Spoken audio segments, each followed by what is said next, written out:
All right, here we go. I am so excited about this one because we're doing it in the morning. Yes. Not our typical 3:30. I'm not sure how excited everybody else is. I'm excited. Okay. Listen, I mean, this is what we do. Tommy's a swimmer, right? Tommy's a former Division I swimmer. He'd have been in the pool for 2 hours by now. Yeah, so we're not teaching him anything he doesn't know. Exactly. So for our listeners, it is 6 a.m. on Tuesday. We typically do these at 3:30. And today we decided that we are going to talk about our routines, our personal routines.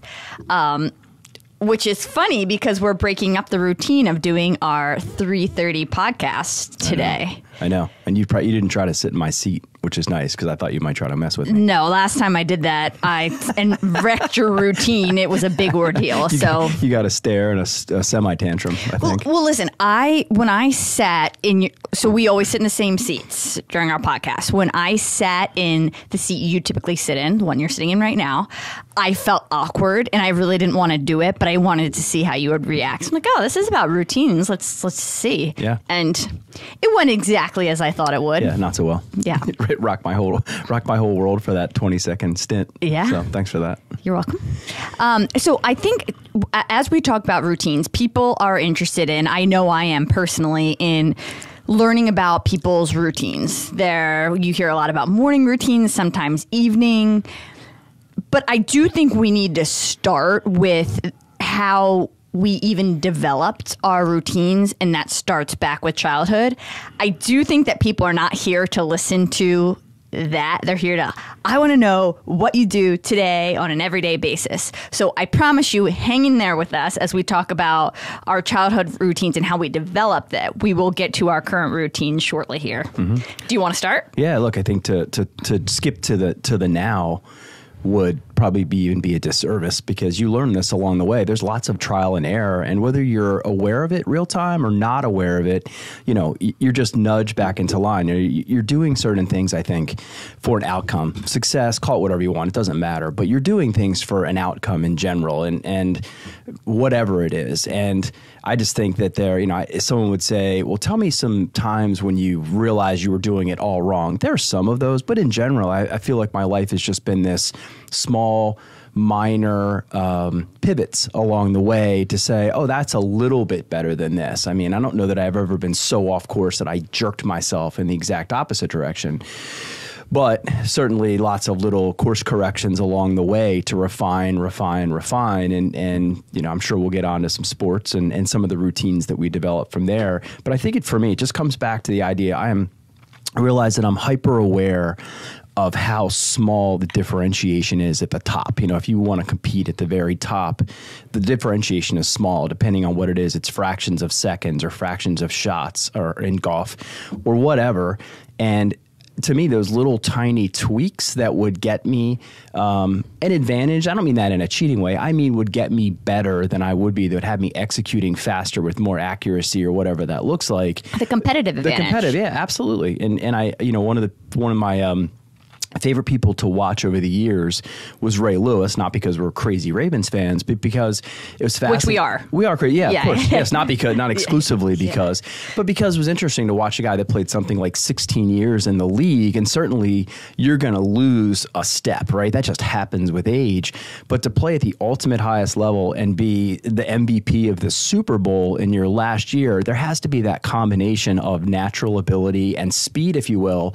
But then as you start to see the angles, right? And you get to the tackle at the same time, but you might learn to run a more direct route. So I think those course corrections for me from a routine perspective are just about that, right? Is getting to the play, whatever the play is, faster, even though I might not actually physically be faster than I was as a younger person. Mm-hmm. So I think that's what those routine evolutions along the way have done for me, and most of them are incredibly unconscious. I think in when you said routines, or someone suggested through whatever medium that we were going to talk about routines, and I got into it, I was like, oh my gosh, this is a pretty deep rabbit hole. Yeah. As I had told you earlier, it feels so intimate because it's just what you do behind the scenes all day, every day. And it's like, oh my gosh, I almost feel naked exposing what my daily routine looks like. I don't know why it feels so intimate, but it's almost like I don't want people to know what I'm doing every single day. But yeah. So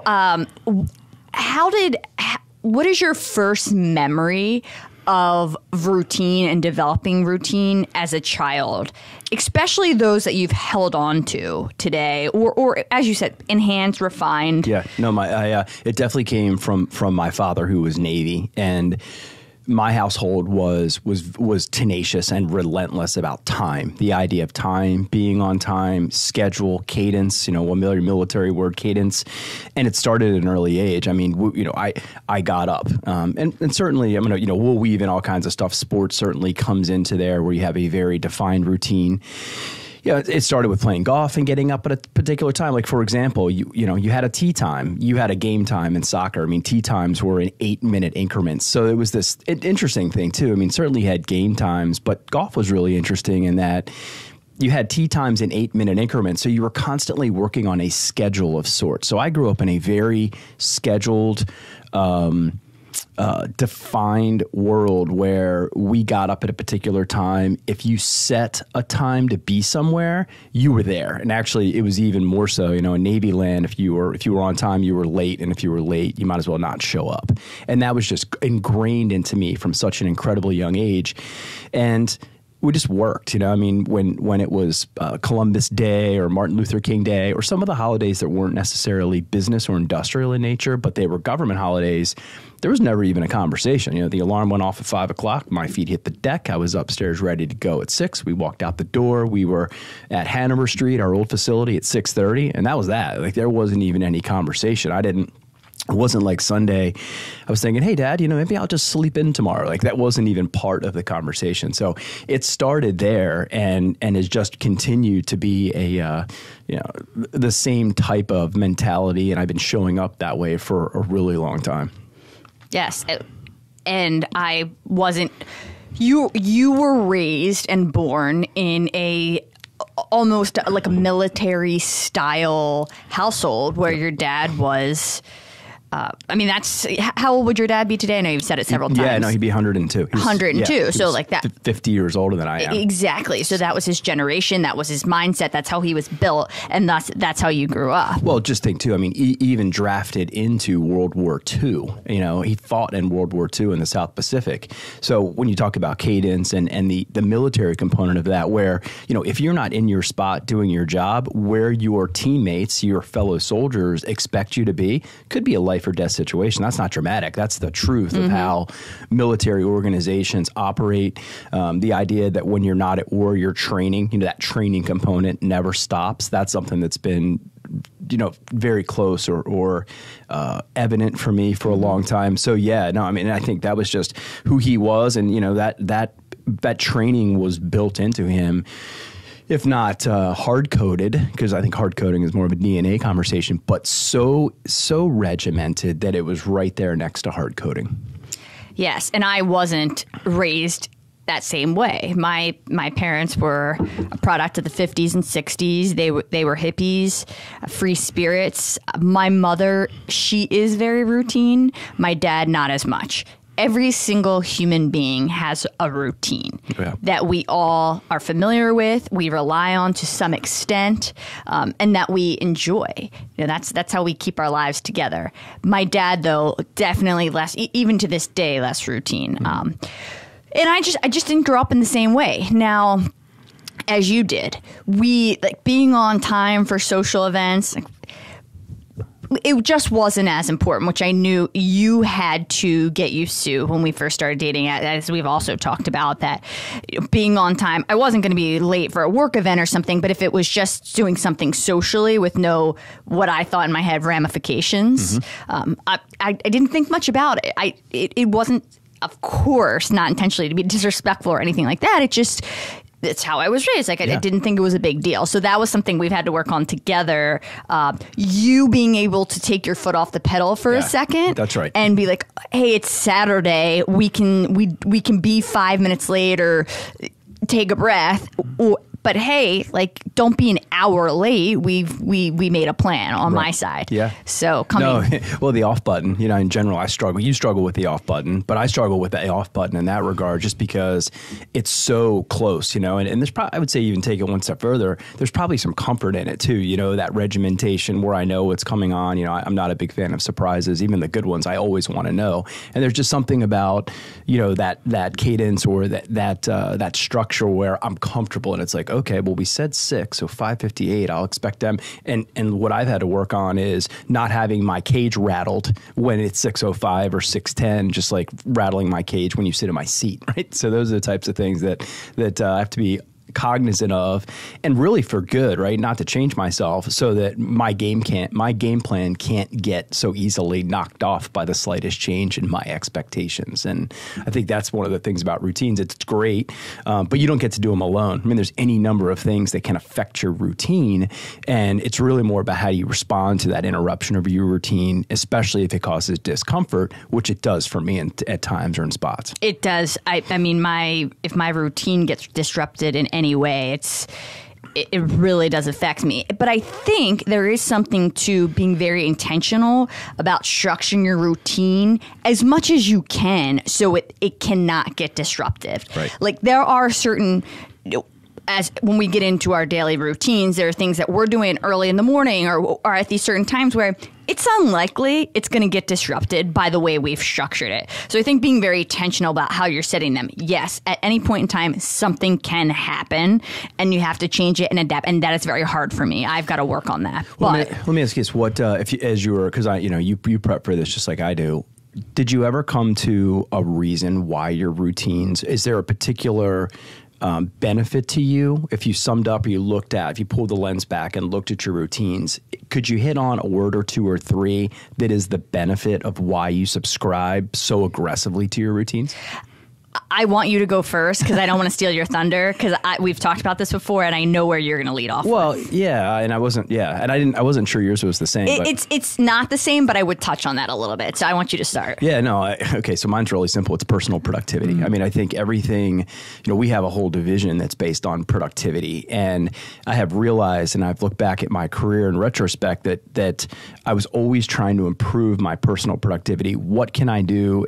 Productivity being the difference between input and output. What can I do to hold my input the same and get exponential output, right? Because that input component, whether it's time or capability, is very finite, right? I only have so much control over that. I might learn a new trick.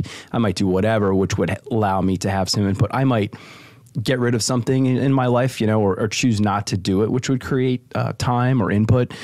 But generally, no. I mean, there's only so much time. So personal productivity, and to a very scary level at times. I'll give you an example.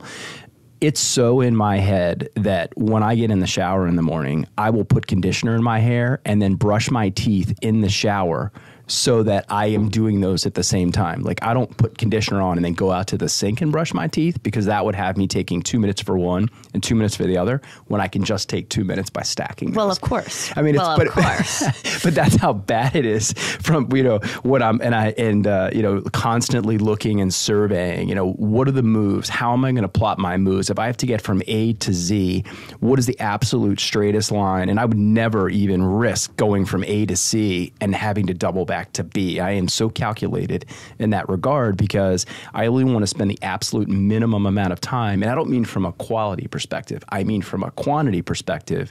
I think because I value my disposable time, if you will, right? Like, if I do all this perfectly, can I create some time where I get to do whatever the hell I want, and it might not be scheduled? I don't know if I'm capable of that, but I think in my twisted brain, that's what I'm trying to do, is create additional time.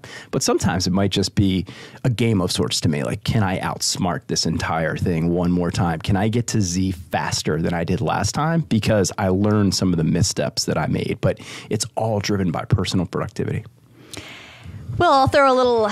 That's creepy. God, I've scared the shit out of myself. I'll throw a little wrench in that. And this is just from listening to a podcast this morning by the author. Have you heard of the book 4,000 Weeks? Yes, I have. Okay. Not a great reader. So I think so everyone knows, not a great reader. I think crayons are better for me. But so you're a voracious reader and podcasts, and I'm generally a consumer of live live TV, CNBC, so on and so forth. Yeah, I think we've said this 1 million times. That's all right. But people might drop in, later in the stack, so they just need to know that. Yeah, I haven't. I've wanted to read that book for so long. I love to read so much, but I haven't. So I got a little glimpse. I probably got through probably close to 2 hours of him on a podcast this morning. So 4,000 weeks is just south of 8 years. Sure. Because I also love math. Yeah, and I actually never took the time to do that math, not going to lie. But he would say that people are way too obsessed with personal productivity. 80 years. And then it's whatever. And then it's a lifetime. It's a lifetime that you have to live, 4,000 at on average. But he would say that the personal productivity, people are way too obsessed and it becomes a big distraction. And his point was okay, he gives emails as an example. So say you become way more proficient in emails. You can now answer and get to 50 emails in 5 minutes as opposed to 10. Well, all you're doing is inviting more emails in, and you're just continually going down this cycle. He said, so there are some companies that pride themselves on, like my company, like I always say, on being the first to respond, on being very communicative. And he said, and you just respond to these emails. And he said, you don't solve any problems. There's just more coming in. It's just a thought-provoking. I don't want to dig into it. I feel like we could have a whole episode on it, but it did make me think a little bit. Okay, that's interesting. There's always another side to it. I think it's great. We've talked about this. I don't want to get off on this either because you're right. We will hold. Oh, this we will. Because I have so many thoughts. My brain just went into fire. I know, right? But that's the great thing. I got something to tell you about this later. That's right. Tommy, can you jot that down so we don't miss this one? So on. You initially asked me the question, which I promptly turned your way. What are the couple of themes, I think, in why I do what I do routine-wise? The why of your routines, yeah. Yes.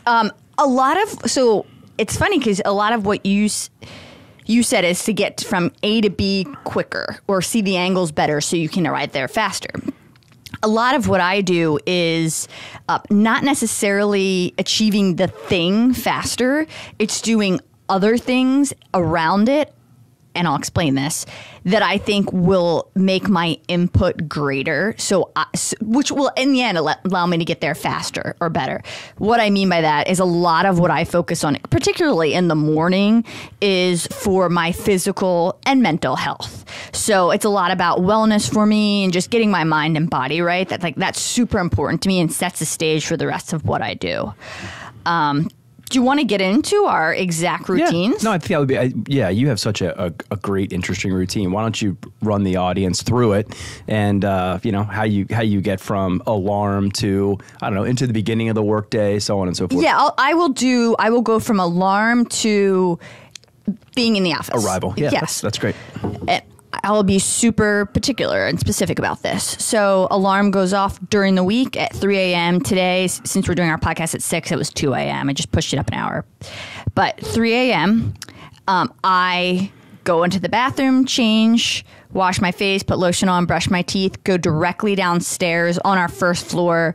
We have a couple of gym pieces of equipment, nothing extensive, but enough. So I go immediately down and I do a couple of stretches, get right on the treadmill, and I will do 9 to 10 miles of intervals. So I'll tell you exactly what I have right now. So I have had 10.7 miles, 17,339 steps, 831 calories. Okay. There we go. It's 6:28 in the morning. So you're negative calories for the day. That pisses me off. No, I had a banana on the way here. I changed up that routine. Weird. Okay, I'm really excited about that. But anyway, so I do that, and then right after I get off the treadmill, I do 6 to 8 minutes of it's very lightweight ab circuit. No time in between, just 6 to 8 straight minutes. Then I stop. Then I get into, we have a cold plunge. It's anywhere from, I try to get it down to 39 degrees, but usually it falls between 40 and 41. So anywhere from 39 to 42 degrees. I submerge my body in the cold plunge for 5 minutes. Then I dry off. I put my favorite robe on. I go upstairs and I have my my supplements, which I have laid out the night before, and my Athletic Greens drink, which I've made the night before. Also, while I am doing my routine, my workout, so it's between like an hour and 45 to 2 hours, really, is what it is. I always listen to a podcast. And typically I've had on Spotify, and I have had that, or YouTube, that's picked out the night before as well. What I've been doing lately, I think I just ate the mic. Yeah, you are riled this morning. I love it. This is the danger, Tommy, of shooting at 6 a.m. What I've done lately is, because it's a team effort when we're editing, we're not doing the editing, but we're helping with descriptions of our podcast and how we're going to lay them out. So I've been listening to our podcast during some of our workouts, and then I'll voice memo or just notes as we go through. So I've been doing that. So after I do my Athletic Greens, I go upstairs, I shower, and then I get right into work. So that is my early morning routine, Monday through Friday. Saturday, Sunday, the routine does not change as far as, actually none of it changes other than coming into the office. But the time's not always as early. So that it's typically pretty early, but that can shift. The routine itself is the same. Right. Yeah. And I think and then for my part of that, I'm a 5 o'clock guy at latest, and then I'll move it up accordingly. So if I'm flying to Chicago, I have a 6 a.m. flight, that could be a 3:45 wake up, but no later than 5. And I think back to that routine disruption component, because we have, one bathroom, so on and so forth, there's some things that I've learned along the way to share resources, right? Where I know about the time you're coming up. We shower in the same space. So I've got an eyeball on. The alarm goes off, and some days I might be a little murky and not springing out of bed. But I've got an eyeball where I know you're coming up, and my butt better be out of that shower by the time you come up, because if I'm not, you're going to come around the corner cranky. We do. Okay, so talk about routine. We have many showers in our house that are unused. True. Yet we have got to use the same one. Yeah. Oh no, it's terrible. But it's funny. Like you have trained me that my butt better be out of that shower, because you've already been up for 2 hours working your tail off, and just because I slept for 10 more minutes, I better not be in the way of your shower. And that's exactly how I feel about it. I do get a little huffy. No, I know. And that's reasonable. Like, my ass should be out of bed and out of the shower and clearing the space, because then once that happens, then there's 2 sinks, and that's cool. We're in a good spot. There's only one hair dryer. Fortunately, I have limited hair. So, it's just funny. As I think about that or this, I was like, all right, I've actually tweaked my routine so that we can both be hyper successful and not in each other's way, or just have near misses in the morning. I don't know if couples are listening to this and laughing, like those two are nuts, or holy hell, my wife and I do that in the same space too. But, it's been interesting how, when I, for a while when I was living by myself, that wasn't an issue. And I had run to the place, get up, turn on all the lights, make all the noise in the world, which is nice. Like, that's not an issue we have. Mm-hmm. I mean, our house by 5 o'clock in the morning is a storming metropolis. Mm-hmm. I mean, if you were a sleeper you would be just livid trying to be in our space. But, when I was living by myself, it was free reign and so on and so forth. And I think that's why it worked, because there was no change for me in that regard. You were up before me, and then when we lived in an apartment, you were downstairs in the gym. Hell, some mornings I would even hear the front door close on the way out. So just not disruptive at all. Back to that alignment component that we have. I mean, it's so aligned that we don't even have to come off of some of those early routines, which is important, because those are so vital to our day and starting the day and coming into work, or whatever work looks like, whether it's going to a customer or to a meeting. To start in the right headspace is so important, and I think sets the tone for the day, that it was super helpful. Our relationship is great in that regard, and that no one had to compromise. And not that that's a bad word, but I mean, let's be honest. Why would you compromise if you didn't have to, mm-hmm. right? So there's no compromise on those schedules, which just made that, just made our association that much easier and that much more seamless.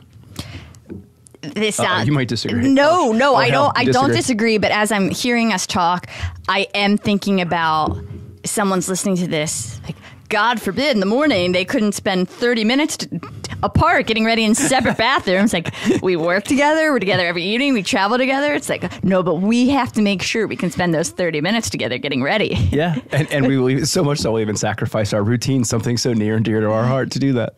And that is something, so as we talk about jumping out of bed, and I don't hit snooze ever. Like, I don't. And I think generally speaking, I mean, I'm definitely a morning person, so I really look forward to waking up. That sounds weird. Yeah. So I have no problem with jumping out of bed. Now, I'm not a night owl, so I'm not saying like I have this special. By night, I'm tired, but I definitely am in the morning, and like I look forward to what the day has to offer. So, at the risk of sounding Pollyanna, I'm just. I don't know. It's not that hard for me to just jump out of bed. Let me ask you a question. So let's talk. The sports piece is always a big part of both of our lives, and I want to ask you something. Go ahead. No, go ahead. I was going to stay on our current routine, but we can. No, then don't let me segue. Stay there. Well, there were a couple other things that were important when you said why do you do that particular routine, and there were a couple other things that I didn't get a chance to mention outside of just the health and the wellness and what it does for me mentally and physically. But there are a couple of things. So one, and I think I know manufacturing is the same as construction. It starts very early. Like, my team starts early, so I've got to be in the office early. I've got to be starting my day early. We've got to be on call for our customers early. So that's part of it. I function best in the morning, so I front load my days very intentionally. Like, you will not catch me scheduling a very important conversation or meeting or task late in the afternoon. I try to do, before noon if I can, all those important tasks and conversations. Doesn't always work out perfectly, but you'll be surprised if you're very intentional about setting that schedule. You can a lot of times arrange it in a way that's best for you. So that's also part of it. And then the other thing is, besides the fact that extreme movement and sweat, I think is really the best therapy for me personally, like on the planet. I rely on it so much, especially the high pressure situations we're in a lot. Like, I really need that. I also think there's another piece of just sticking to a routine that's challenging and hard and out of your comfort zone every day. And something we've talked about in the past is continuing to what we call lay the brick. So you could say, I'm Mick Arnold, I am XYZ, or I could say, I am Britt Arnold, I'm a runner, I run a business. But like, I need to be able to prove every day that I am laying the bricks, that I actually align and match who I say I am. And like, that is about doing hard things continually, consistently. So it's undeniable. Like, you have all the proof here. Like, you've done it. You've laid the bricks every day. And that I need to feel that to...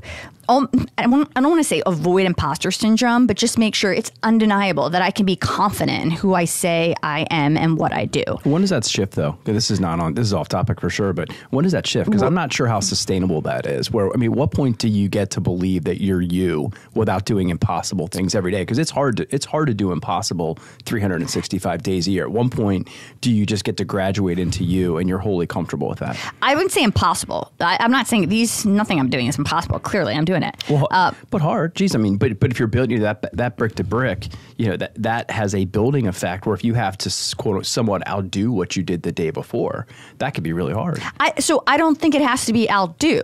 Like, there are going to, and I'm sure we'll get into this, like at some point, my goals or what I need physically or mentally are going to be different. So it almost might be scaling back to achieve what I need to achieve. So I think it's more of an awareness and identification, and maybe an awareness and actually doing what you're aware. And that could be scaling back and focusing more on something else. Yeah. So that was I did want to mention, we didn't start this, but we were so fortunate to attend a Baltimore Business Journal event this past week that was, what was it? Enterprising Women. Enterprising Women. Thank you. That enterprising word kills me.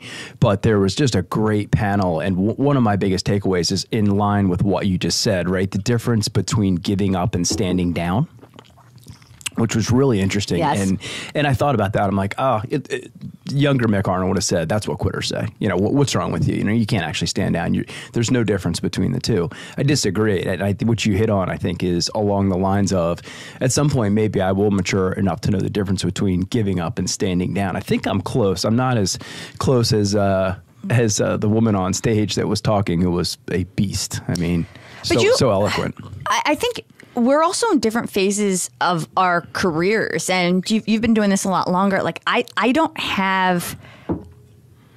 don't really have the right to stand. I haven't done enough to stand down yet.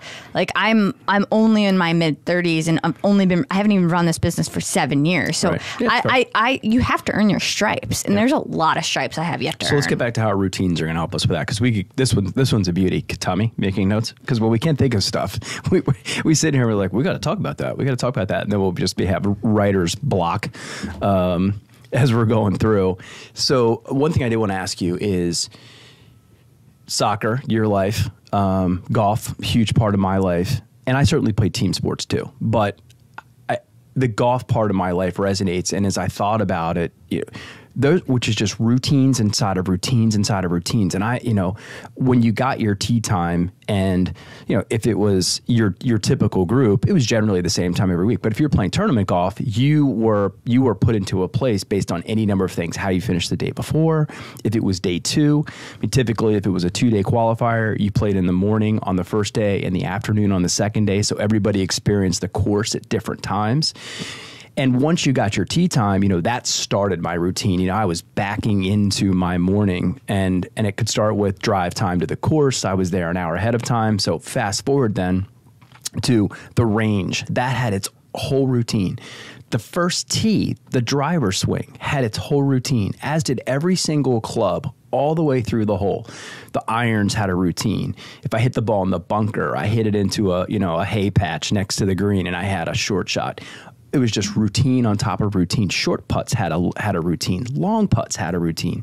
So, I mean, I didn't even realize how exposed to routines I was. I mean, if you think about baseball, right? If you watch batters in the batter's boxes, which I'm always interested in, you want to talk about a routine. You could record a guy from the time he puts his first foot into the box and everything he does until the ball hits the catcher's glove. I bet there's no difference, and I bet you could time that within seconds of each other in how they're getting their mental space right to figure out what that guy is going to throw them. So, long question to what were some of the, because you played in that repetition, what were your personal routines that you were doing inside of a team sport where the coach was calling a lot of the shots, the starting lineup, the people, the lineup, you're playing, 4-3-2, whatever. What are some of those things that you were doing inside personally amongst a team sport? Oh, yeah. I mean, soccer. So from the age of 4 through 21, 22, soccer was my entire life. And I would say it started really getting routine probably around 12 or 13 when I made that jump to club ball and we were playing throughout the nation. It starts just getting more serious and more, I mean, everything was a routine. Like I would eat the same things, which I remember as a kid. While a lot of kids were eating fast food, like I would only eat a plain turkey sandwich before my games. I would have to pull my socks up like a little to the certain point on my knee. Like these were a mix between routines and superstitions, as we've talked, which I had a lot of superstitions. Routines, habits, addictions, superstitions. Like those are 4 things that are really fascinating. Yeah, like how I would roll my shorts, how I would do my hair, like everything was so routine. Definitely what I would eat when I was younger, which is funny because I don't sleep much, but I would have this. I would pretty much always sleep on the way to the game when I was younger. And my dad always said he really believes it was something meditative about it for me, like mentally, because he said I would do it no other times. But like on the way to the game, I would just sleep in the car, and it was almost like a focus thing for me. And I mean, everything was so routine. And then outside of the very specific, because we're really talking about game time and match time routines. No, I don't know. But how about the green wall in your backyard? Well, that's what I was going to talk. What was your routine on the wall? I mean, I was just practicing 24/7. Right. So, and that was just a product of discipline, yes, but just passion. I mean, as we talked to Olivia, our youngest daughter, she was thinking about playing soccer, you know, just those moments of like, that is the difference between the kids who really want to play and end up playing at that high level. You are doing your routine outside of your coach's supervision or anything structured. And that for me was as much as I could touch a ball, juggle it. My dad, as I said, the Green Monster, built this big wall that painted it green so it looked like it blended in with the trees. The amount of balls I hit off that wall that would smack back. Or they have this a cement wall like inside of their garage that I would just, the amount of 2 touches I would take off that wall. Running, I mean, it was nonstop. If my dad would come out and play with me or take me up to the park and I mean, I would beg him to death. It was nonstop, and that's all I did. Yeah. And I know you can relate in the golf world. Yeah, absolutely. I think that's cool. Just in that you might think that just because it's a team sport that it's regimented by team. There is all of that work, that personal development work that goes on outside. Golf's is a lot more, I think, obvious because you can hit balls forever on your own. I know in college we'd hit balls for 12 hours with one goal, trying to cut one shot out of our score. If I think back to it, and we didn't really track statistics like they do today, which would have been great, which doesn't seem that hard. I think I was just so immature and such a mental midget in those days when I was younger that if I had tracked those stats the way I absolutely would now, I would have honed in specifically on my weaknesses, right? What are my sand saves? Just pick dumb stuff. But whatever those particular weaknesses are, where I underperformed in a particular tournament, or I would go right back to that and say, well, why would I hit drivers? I hit every fairway.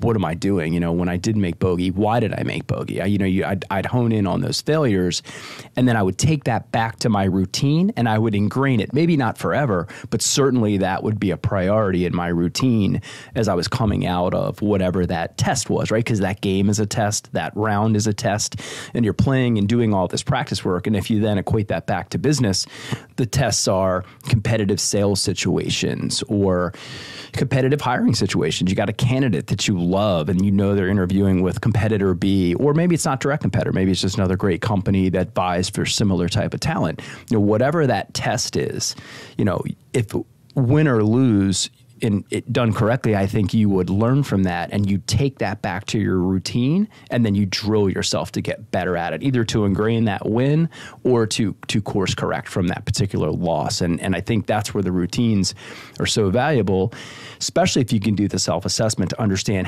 what to do inside of your routine that's going to either ingrain or potentially fix whatever it is that test that you either did what you wanted or you didn't, but what would you do with that? And then how would your routine be supportive of it? Sure. And that's why I am the biggest proponent of sports for kids. And I think even more so females. I think sports are so helpful for females in developing confidence and walking into, now I can walk in as a professional into the workplace with so much confidence. Like the translation of that is undeniable. But the development, amongst many other things, the development of routine and regimen and structure. Like if you want to be the best, you have got to develop a very good, supportive routine. Yep. And a lot of times, for instance, I think I was almost forced to do that to be able to be the soccer player I was. I wasn't raised in a military-like background. Certainly my parents they disciplined me, but that the sports definitely, I think, expedited that process for me and helped me develop that, from which we've launched our business careers with that foundation. Yeah, I think it also becomes part and parcel too. I remember my father talking to me a lot about muscle memory. The reason that you have those routines and you put in those repetitions, right? Because those routines are also about repetitions. Mm-hmm. If you're getting up and doing that same thing every single day, it might not be quite as obvious as hitting 1,000 7-irons where you're working on every single ball flight you could, but it's the same exact thing, right? And that muscle memory is important because when you're under stress, it's more likely to happen, right? When you defer back to, or just like the default. Because it's comfortable, right? I mean, when that guy's got that 5-foot putt to win the U.S. Open, and he stood over 1 million of those 5-foot putts on his practice green at home and other tournaments, so on and so forth. If you can calm your brain by letting your muscles take over, then you still have the same outcome, and you're less at risk of being disrupted because of all of that pressure. I think that same thing transfers to business too. It does. So let's get into what the people are here for. Oh God, I never know what the people are here for. Well, Tommy, what are the people here for? Well, they want to. It's 6:20. Look at the mounting questions and let us know what everybody wants to know. They want to know the simple things, right? If I'm waking up at 3, you're waking up at 4, 4:35. What time do you go to sleep? Oh gosh, man, as early as I can. And that's a really wishy-washy answer, but I'm comfortable if I feel like my day is over and I've gotten it done. I'm okay to hop in bed at 7:30 or 7:45 and ease into whatever my sleep pattern's going to be. Last night, different. I mean, there are certain days that are just grinders, and I hadn't done we had a late interview. I hadn't done my preparation for this morning, so it ended up being more like 10 o'clock and knowing that we had to be here at 6. So like, I don't know that the end of day is nearly as defined, but until I'm comfortable that I'm where I need to be, whatever that means, which some days suck. Like, there's where I'm just like, I'm not there yet. I'm not there yet. And it could be on a day where I have a 6:05 flight and the alarm's going to be 3:45. Like, airplanes don't play. I mean, that's the hardest of hard stops in the world is takeoff.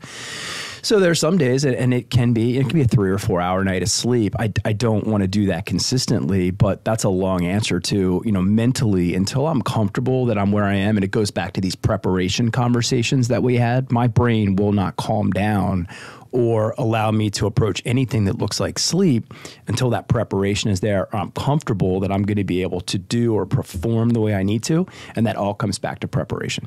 So you can't give me a general, when do you go to sleep? No, you're there. It's all over the place. I mean, there's some days. I would say generally 9 might be like an accurate, by the time we're actually falling asleep. Aura says 8:15. Like, it tags me every day. It's like, hey, buddy. Well, that might be when you should be in bed. Aura's like, let's start wrapping it up. Definitely. But by the time I'm asleep, it's usually 9:30. But yes, there's late nights. We're in an entertainment business. We go out with suppliers and customers a lot. We don't do it as much as we used to. I mean, we were doing it 2 times a week, which is half the week. So, in addition to our enjoyment of each other socially. Yeah. So, I mean, we would go to bed at 10 or 11. Yeah. I'm generally, if I'm looking at our Aura ring, which we should talk about, if I'm looking at my Aura ring, I'm getting around anywhere from in between 4 and 5.5 hours of sleep. Like, that's usually where I'm living, which I feel good on. Like, I feel really good. Now, someone may say, well, you don't know what you don't know, which maybe. True. But I can tell you that my dad has never slept. So could it be genetic? I think there's probably something to that, but I don't know. I feel good though. Yeah, I would say so. Give you a legit answer.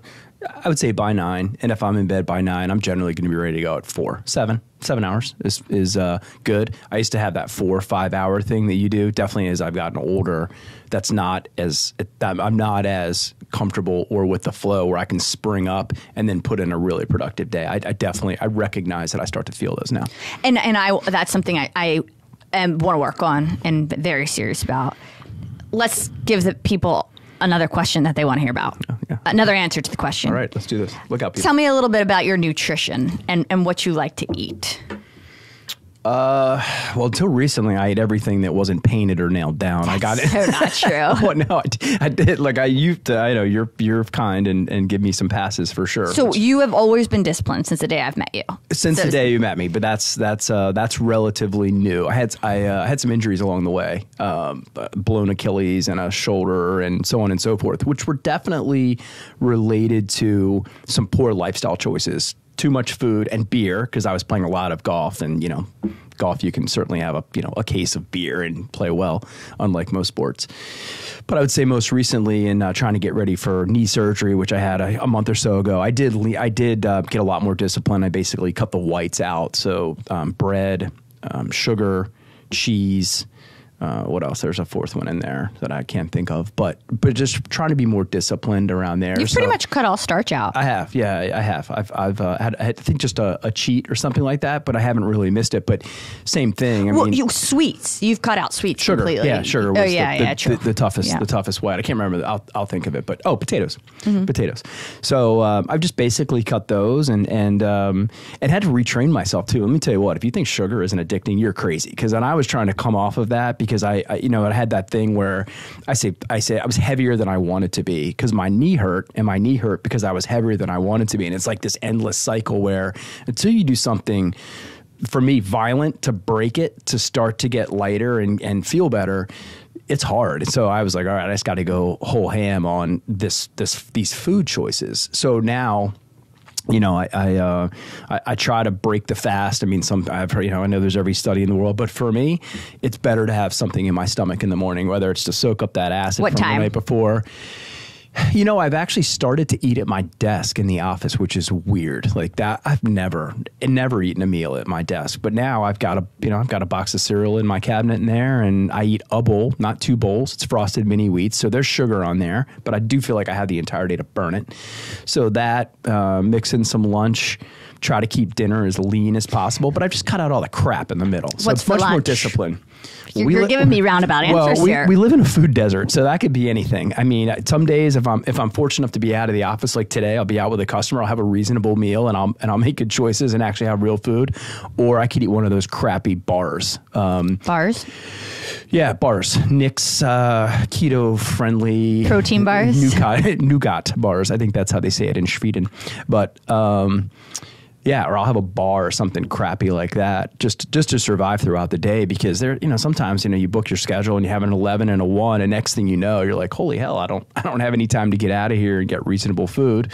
Some days I'll eat that second bowl of cereal, but no, it's I've had to be a lot more disciplined just because, as I said, my metabolism's changing, and I've had to shift my routines around it because it's not something I can do a ton about. Certainly trying to be more active and exercise. We bought bikes, but recovering from knee surgery has slowed that down a little bit. So I've had to get a little bit draconian on the diet short term because I don't have the ability to burn calories that I used to. So I simply can't take in as many. You still have not given me the answers. What's the answer? You said cereal and Nick's bar. You haven't told us what you eat. What's for dinner? Oh, God. Anything light. Fish, pork, chicken, lean white meats, preferably, occasionally some steak, but usually very high protein based, high veggie based asparagus and green beans. So lean proteins and green vegetables are what I generally try to eat. Eat a lot of chicken at home. I've been growing a lot of chicken and eating corn. Not ultimate. I prefer to have green vegetables, but yeah, that's why I've had to shift my routine as I continue to be of advanced age. I learned that word. I hate it. But technically I'm advanced age. So I have to be sensitive to what I'm putting in the machine. As a female, I'm considered geriatric. So there's that. Yeah, that's pretty funny too. It's true. And I will, we cook, Stop I will laughing, say, Tommy, air fryer, but we don't cook a ton. No. So our cooking's pretty plain. No, but I would say routine-wise, back to for our topic, we're very routine in what we eat. We split a lot of meals, right? I mean, if we're going out, we always split a meal. But we just typically split an appetizer and a meal, and it's always pretty much these days just protein. Yeah. Yep. Well, thank you. You're welcome. God, that was horrible. That was because you talked for 5 minutes and never told us what you ate. Maybe I didn't want to articulate it because it was going to make me deal with it today and actually have real food. Okay. Well. Bananas! Don't forget bananas. I know. I think we exactly. I think we might rival the land of primates in the number of bananas that we eat these days. Yeah. So. Exactly. So what's today look like? What's the rest of your routine going to be? What else do you have to leverage today? So this talk about a routine breaker. We already talked about this, but the 6 o'clock podcast. I love when we break our podcast. So what are you talking about? As far as food or I don't know. Pick it. What's up next? Work. Okay. I don't want to get into work routines. They're boring. They are boring. Well, and there's no routine. That's exactly right. That's why they're tough, because we're whipsawed so badly that it's hard to actually keep a routine, and they're constantly changing. Yeah. I would like to get into that 4,000 months, years, weeks conversation. Yeah. I think that would be a good one. Yeah. So what else on routines? I mean, I nutrition wise, I don't eat like big meals during the day ever. I graze all day. I think you and I share that, like, I do not like being heavy.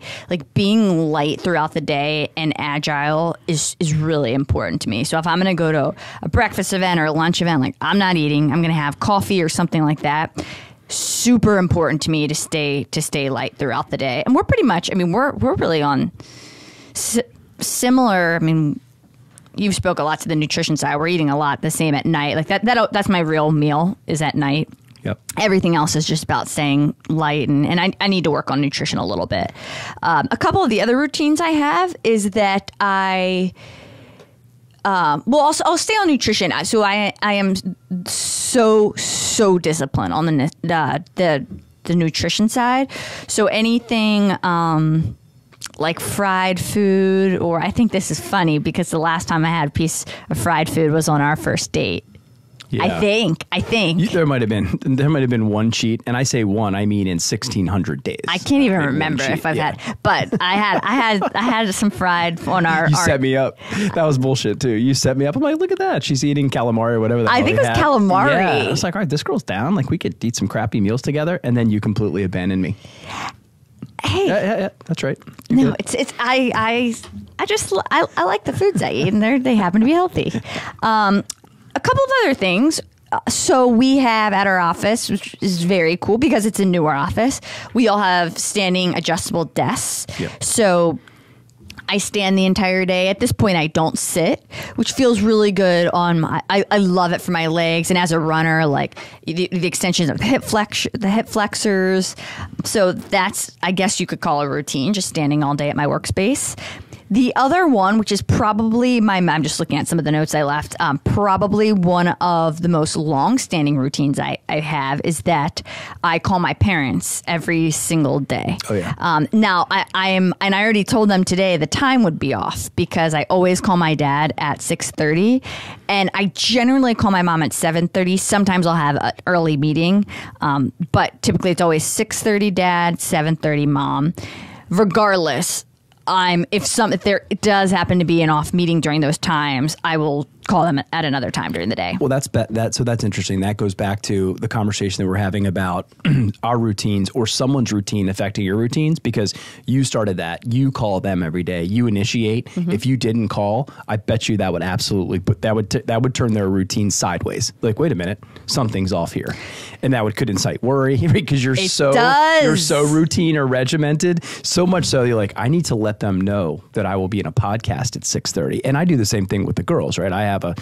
I'm an alarm. So one of my routines is alarms. Alarms help me stay on routine. You too, by the way, and you're welcome because your alarms go off constantly now. If I haven't told you, yeah. Hopefully you have the camera on her today. Time out. Do not even go there. Oh, we can't even. You're alarm for alarm with me. I have one alarm. Oh, okay. I have one alarm, and it's a 7:30 for my mom. You have 20 alarms that I have to turn off half of them because they don't stop. Anyway, don't even go there. You don't want to go. You don't want to go there. Now I'm just going to start pointing it out because please, and I'll point yours out. Oh, it's fine. And we'll make tallies. I'll show them to you. And we'll make tallies. So the takeaway here is not our the takeaway here is we're going alarm to alarm. Our impromptu battle. It's that I do use alarms to help me stay on routine because I will say I also struggle with losing sense of time anymore. I'm like part dog where I have no idea what time it is, and it can happen so fast. Like, I need to call Olivia in 5 minutes. And an hour later, I'm like, holy hell, I missed. I mean, a squirrel ran by and I completely forget to do what I'm supposed to do.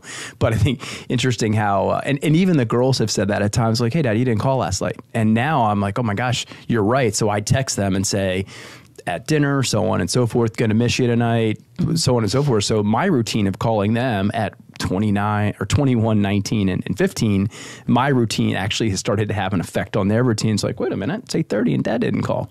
So it's interesting how that has that reverse effect for me getting out of bed when I may not want to make sure I'm out of the shower for you, or your routine affects my routine. For the last, and I will never miss that 6:30 mark unless I have a weird routine in the morning, like for instance for today. But if I'm out of my routine, all of a sudden that 6:30, like I don't need an alarm for the 6:30 unless my routine is mixed for that day, and it just doesn't fall into there, which is a couple times, I mean, honestly, like a year, but it has happened in the last couple months, and by 6:45, my dad's calling because he's worried. Yeah, that's funny. Yeah. Well, look, I would just say in closing, if we are, just how these routines are so important. This is a love and business podcast, and we talk about both a lot, and how our routines affect our love and what we're doing in our own space when we're off duty, when we are actually off duty, but then just how important those routines are in moments where I can look back at very stressful situations in sports, in business, and am so comfortable because I feel like I've been there so many times because of that preparation and even supervised preparation. I didn't hit on that yet, but back to coaching and when we're coaching people here, we're generally over their shoulder, we're supporting, we're helping, and we're supervising their repetitions, whether it's young engineers and they're working in software, they're designing solutions, so on and so forth. Kevin, our VP of automation, is over their shoulder supervising their repetitions. Not quite do this the same way a golf coach would have done for me, the same way a soccer coach would have done for you, where it's not just repetitions, where those repetitions are supervised so that they're perfect, right? So perfect practice makes perfect. And all of that stuff just boils down in those high stress, high pressure moments when you're trying to be the very best at what you're doing and the separation gets really small. It can absolutely be the difference between success and failure. Yes. And my final thoughts here, I think people, and it's only a product of now that we have long form podcasts and all this other type of media, there are so many platforms where people are just taking the time and energy to dissect these topics like routines so much now that we're hearing the good, the bad of all of it. So lately I've been hearing a lot more on probably what you would consider that the negative side of routines, one being too reliant on them. What's the difference between a routine, a good routine, and a healthy addiction? Right. Which I don't want to go, we could go off on tangents about how routines can be harmful and how some of these things that even I do could be considered a healthy addiction, which maybe we will talk about that. Sure.